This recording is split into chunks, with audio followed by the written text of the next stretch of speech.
Praise the lord. దేవాది దేవుని పరిశుద్ధ నామంలో ప్రియులైన దేవుని బిడ్డలందరికీ కూడా హృదయపూర్వకమైన వందనాలు తెలియజేస్తూ ఉన్నాను. దేవుని మహాకృప మీకు, మీ కుటుంబాలకు ప్రభు ఈ రోజు అంతా మీకు అనుగ్రహించును గాక.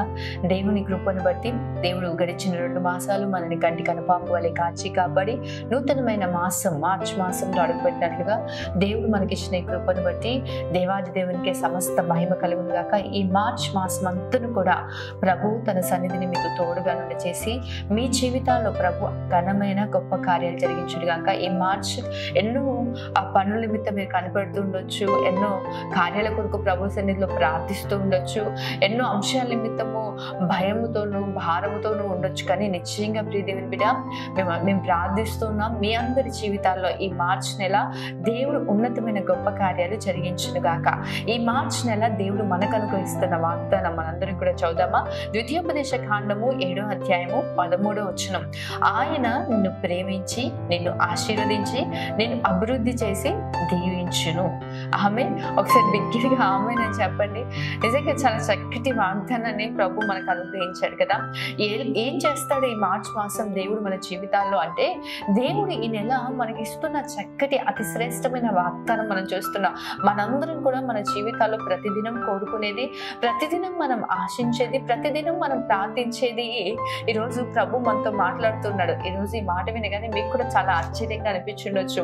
ఏంటి, నేను ప్రతిసారి అడుగుతూ ఉంటాను దేవుని, దేవా నా పట్ల ప్రేమ చూపించు, నన్ను అభివృద్ధి పరచు దేవా, నన్ను ఆశీర్వదించు దేవా అని నేను కదా అడిగేది ప్రతిసారి. ఈసారి ఏంటి ప్రభు నాతో మాట్లాడుతున్నాడు అన్నట్టుగా ఆశ్చర్యపోతున్నారా? నిజమే ప్రియ దేవుని బిడ్డ, వాగ్దానము చేసిన దేవుడు నమ్మదగిన దేవుడు, ఆయన నిన్ను చూస్తున్న దేవుడు, ఆయనకు మరుగై ఉన్నది ఏది కూడా లేదు. ఈరోజు ప్రభు నీ జీవితంలో ఎలా వాగ్దానం చేయగలుగుతున్నాడు, ఎలా తన మాటను నీకు బయలుపరచగలుగుతున్నాడంటే, దేవుడు నిన్ను దృష్టి ఉంచి ఉన్నాడు, నీ యొక్క అవసరతలన్నీ ఎరిగి ఉన్నాడు. ఇప్పటి వరకు నువ్వు చేసిన ప్రార్థన వృధాగా పోదు, నీ యొక్క విశ్వాసం వృధా అయిపోదు. ప్రభు యందు మీ ప్రయాసం వ్యర్థం కాదని అపోస్తలుడైన పౌలు చెప్పిన ప్రకారం మీ ప్రయాసం వ్యర్థంగా పోదు ప్రియ దేవుని బిడ్డ. నిశ్చయంగా ఎన్నో సంవత్సరాల నుండి ఎన్నో కార్యాల కొరకు, ఎన్నో మేలుల కొరకు ప్రభు సన్నిధిలో కనిపెట్టుకొని ప్రభు సన్నిధిలో ప్రార్థిస్తున్నారేమో, ప్రభు సన్నిధిలో మొరపెడుతున్నారేమో, కన్నీరు కారుస్తున్నారేమో, లేదంటే నిరాశలో నిస్పృహలో ఇంకా ఇన్ని రోజులు గడిచిపోతా ఉన్నాయి, ఇంకా ప్రభు నా జీవితంలో అద్భుతం చేయలేదు అని అనుకుంటున్నారేమో. అయితే దేవుడు ఈరోజు మీ అందరితో వాగ్దానం చేస్తున్నాడు. ఏమనంటే, ఆయనే మిమ్మల్ని ప్రేమిస్తాడంట, మిమ్మల్ని ఆశీర్వదిస్తాడంట, మిమ్మల్ని అభివృద్ధి చేస్తాడంట, మిమ్మల్ని దీవిస్తాడని చెప్పి అనేకమైన అంశాలు అక్కడ మనకు కనిపిస్తూ ఉన్నాయి. ఈరోజు ఎంతమంది దేవుని చేత ప్రేమింపబడాలనుకుంటున్నారు? మనము దేవుని ప్రేమించడం కాదండి, ప్రభువే మనల్ని ప్రేమించాడు. ఇది మనందరికీ కూడా తెలుసు. అయితే దేవుడు అధికమైన ప్రేమను మన ఎడల ఎప్పుడు కనపరుస్తాడు, ఎప్పుడు ప్రభు మనల్ని అభివృద్ధి చేస్తాడు, ఎప్పుడు మనల్ని ఆశీర్వదిస్తాడు. ఈరోజు చాలని జీవితాలతో ఎంతో కష్టపడుతూ ఉన్నారేమో, ఎంతో ప్రయాసపడుతూ ఉన్నారేమో, అభివృద్ధిని కోరుకుంటూ ఉన్నారేమో, దీవెన కోరుకుంటున్నారేమో. ప్రభు నన్ను బ్లెస్ అయ్యి ప్రభు, నన్ను ఆశీర్వదించు ప్రభు, నన్ను అభివృద్ధి పరచు ప్రభు, నన్ను హెచ్చించు ప్రభు అని చెప్పి ప్రతిసారి ప్రభు సన్నిధిలో ప్రార్థిస్తున్నారు కదా ప్రియ దేవుని బిడ్డ.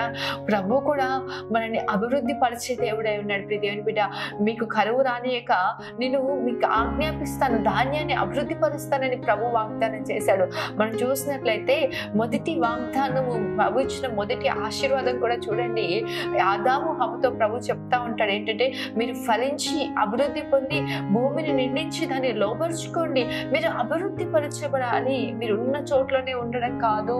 నిశ్చయంగా దేవుని బిడ్డ ఈరోజు ప్రభు మనందరితో మాట్లాడుతున్నాడు. మనం అభివృద్ధి పరచబడాలని మనం కోరుకోవడమే కాదు, ప్రభు కూడా కోరుకుంటూ ఉన్నారు. ఈరోజు ప్రతి సంవత్సరం కూడా ఉద్యోగాలు చేసే వారి జీవితాల్లో హైక్స్ పెరుగుతుంటాయి. ఎందుకు అంటే వారికి అభివృద్ధి కావాలి, ఎందుకంటే వారికి అభివృద్ధితో పాటు వచ్చే ఖర్చులు కూడా ఉన్నాయి. అభివృద్ధి లేదండి, 10 సంవత్సరాలుగా 5 సంవత్సరాలుగా ఒకటే జీతంతో నేను పనిచేస్తున్నాను అన్నవారు ఎవరైనా ఉన్నారా? ఆ విధంగా ఎవరైనా పని చేయగలుగుతారా? ఎందుకు అంటే అభివృద్ధి లేకపోతే ఎక్కడ కూడా మనం నిలబడలేము. ప్రతి విషయంలో మనం అభివృద్ధిని కోరుకుంటూ ఉంటాం, ఆశీర్వాదాన్ని కోరుకుంటూ ఉంటాం. అయితే ఈరోజు ప్రభు చేస్తున్న ఈ వాగ్దానము మన జీవితాల్లో మనం స్వతంత్రించుకోవాలంటే మనం చేయవలసిన ఒకే ఒక కార్యం మనకు అక్కడ కనిపిస్తుంది. చూడండి, అదే ద్వితీయోపదేశ కాండం 7:12 చూసినట్లయితే, మీరు ఈ విధులను విని వాటిని అనుసరించి నడుచుకుని ఎడల నీ దేవుడైన యెహోవా తాను నీ పితరులతో ప్రమాణము చేసిన నిబంధన నెరవేర్చి నీకు కృప చూపును.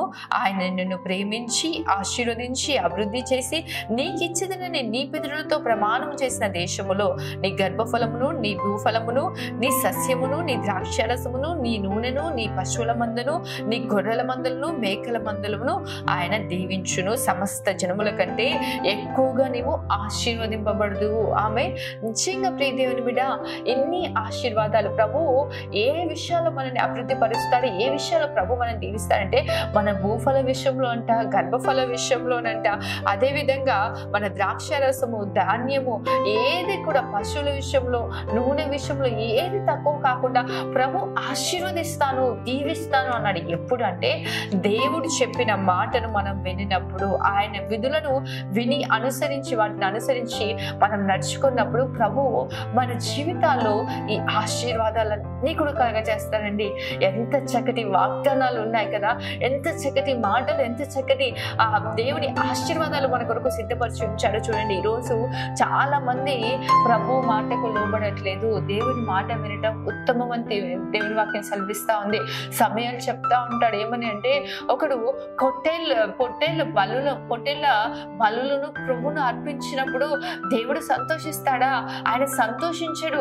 ఆయన మాట వినినప్పుడు ఆయన వారి యందు ఆనందిస్తాడు, వారి యందు సంతోషిస్తాడని.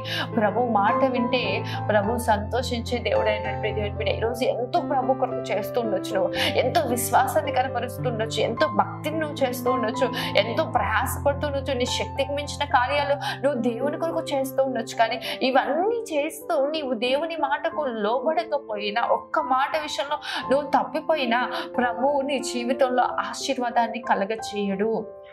దేవుడు నేను ఆశీర్వదించాలి, దేవుడు నిన్ను దీవించాలి, దేవుడు నిన్ను అభివృద్ధి పరచాలి అంటే నిశ్చయంగా నువ్వు చేయవలసింది ఏంటంటే ప్రభువు మాట వినడమే. ఆయన ఆజ్ఞాపించిన ఆ విధులను మనం అనుసరిస్తూ, ఆయన ఏ మాటలను అయితే మనకు చెప్పాడో, ఏదైతే మన జీవితాల్లో చేయమని చెప్పాడో వాటిని మనం అనుసరించే వారిగా ఉండాలి. ప్రతిసారి కూడా మన జీవితాల్లో ప్రభు మాట వినాలంటే చాలా కష్టంగా, భారంగా అనిపిస్తూ ఉంటుంది కదా. అమ్మో, ఇవన్నీ వినలేను, ఇవన్నీ చేయలేను, దేవుడి మాట చాలా కఠినమైనది అనిపిస్తుంది. కానీ ఒక్కసారి ప్రియ దేవుని బిడ్డ ప్రభు ప్రేమను రుచి చూడండి, ప్రభు యొక్క ప్రేమ యందు ఆనందించండి. ప్రభు ప్రేమను మీరు రుచి చూసినప్పుడు, ప్రభు యొక్క ప్రేమ యొక్క గొప్పతనాన్ని మీరు తెలుసుకున్నప్పుడు నిశ్చయంగా ఆయన మాట వినడము మీకు అలవాటు అవుతుంది. ఆయన మాట వినడం ద్వారా కలిగే ఆశీర్వాదాలను ఎప్పుడైతే మీరు రుచి చూస్తారో ఇక ఆయన మాట వింటూనే ఉంటారు తప్ప ఆ మాటలోంచి మీరు తొలగిపోరు. కొన్ని కష్టంగా అనిపిస్తాయి. శరీరానుసారమైన మనస్సు ఏం చేస్తుంది అంటే ఆత్మానుసారమైన వాటికి మనం లోబడకుండా చేస్తూ ఉంటుంది. ఆత్మ సంబంధమైన విషయంలో మీద మనకు ఆసక్తి లేకుండా చేస్తూ ఉంటుంది. శరీరానుసారమైన మనస్సు శరీర సంబంధమైన, లోక సంబంధమైన అలవాట్ల వైపు, పద్ధతుల వైపు, లేకపోతే బలహీనతల వైపు మనల్ని తీసుకొని వెళ్తా ఉంటుంది. ఈరోజు వాటిని జయించండి ప్రియ దేవుని బిడ్డ. ప్రభు మాట వినండి.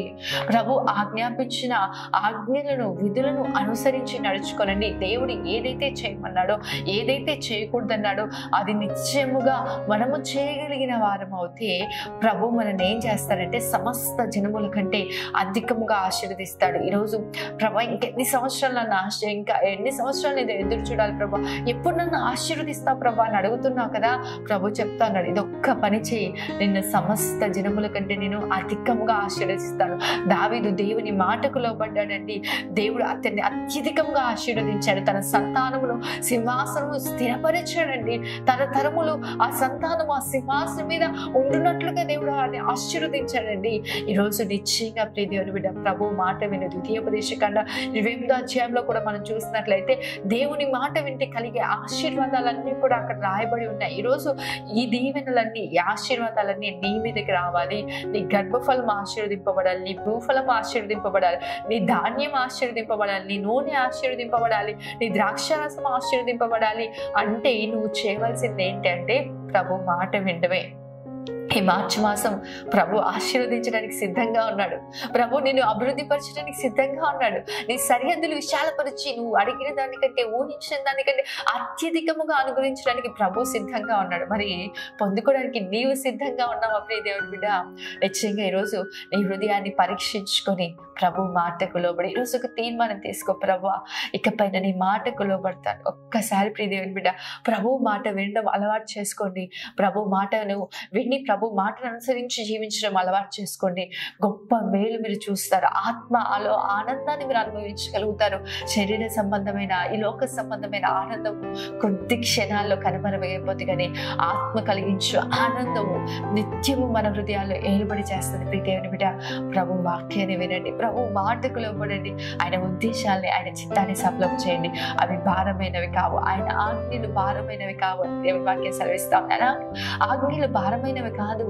మనం దూరంగా చూస్తూ వాటిని చూస్తూ అమ్మో ఇవి భారమైనవి అనుకుంటున్నాం, కానీ ఎప్పుడైతే ప్రభు దగ్గరికి రాగలుగుతామో, ప్రభుని సమీపించగలుగుతామో, ప్రభు యందు మనం జీవించగలుగుతామో, ఆయన చిత్తాన్ని తెలుసుకోగలుగుతాం, ఆయన ప్రేమను రుచి చూడగలుగుతాం. అప్పుడు ఆయన ఆజ్ఞలు మనకు భారంగా అనిపించదు. ఆయన మనకు సిద్ధపరిచిన వాటి వైపు మనం చూసినప్పుడు ఆయన యొక్క మాట మనకు భారంగా అనిపించింది. ఈరోజు ఈ లోకమంతటి కంటే నీ కలిగి ఉన్న దానికంటే అత్యధికమైన దేవుని ఈరోజు చూడాలనుకుంటే ప్రభు మాటను వినడం నేర్చుకోండి. దేవుడు నిశ్చయంగా మిమ్మల్ని ప్రేమించి మిమ్మల్ని అభివృద్ధి చేసి ఆశీర్వదించి దీవించునుగాక. సమస్త విషయాల్లో మీరు ఆశీర్వాదాన్ని పొందుకొందురుగాక. ఆమె ప్రార్థన చేసుకుందాం.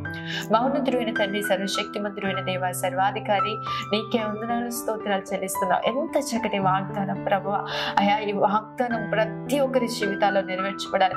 ఎంతమంది అయితే ఈ మాటలు వింటున్నారో వారందరి జీవితాల్లో ఈ వాగ్దానాన్ని నెరవేర్చి ఆశీర్వాదాన్ని కలగచేయమని, అత్యధికమైన నీ కృపను కనపరచమని ప్రభువా నీ బిడ్డల నిమిత్తం ప్రార్థిస్తున్నాం. నీ మాటకు విని నీ మాటకు లోబడి జీవించగలిగిన కృప, అట్టి సహాయము, అట్టి సామర్థ్యత బిడ్డలకు మీరు దయచేయండి ప్రభువా. అయా నీ మాట నుంచి అయా వారిని ఏదైతే దూరపరుస్తుందో ప్రతి ఆటంకాన్ని లయపరచండి, ప్రతి బలహీనతను అయా లయపరచండి ప్రభా.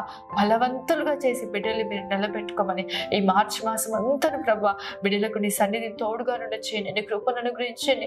వారికి కలిగిన సమస్తాన్ని ఆశీర్వదించండి ప్రభా. నీ కాపుదల నుంచి అన్ని విషయాల్లో సహాయం తెచ్చండి. ప్రాముఖ్యంగా బిడ్డలు ఎగ్జామ్స్ నిమిత్తం సిద్ధపడుతుండగా ప్రభా, ఎగ్జామ్స్ రాస్తుండగా నీవే ప్రభా నీ విశేషమైన కృపనిచ్చి సహాయాన్ని చేసి నడిపించమని యేసు నామములో అడుగుతున్నా తండ్రి. ఆమె. దేవుడు నిశ్చయంగా మిమ్మల్ని మీ కుటుంబాన్ని ఆశీర్వదించును గాక. ఈ మార్చి మాసం అత్యధికమైన దీవెన, అత్యధికమైన కృపను మీరు అనుభవించుదురు గాక. ఆమె. God bless you.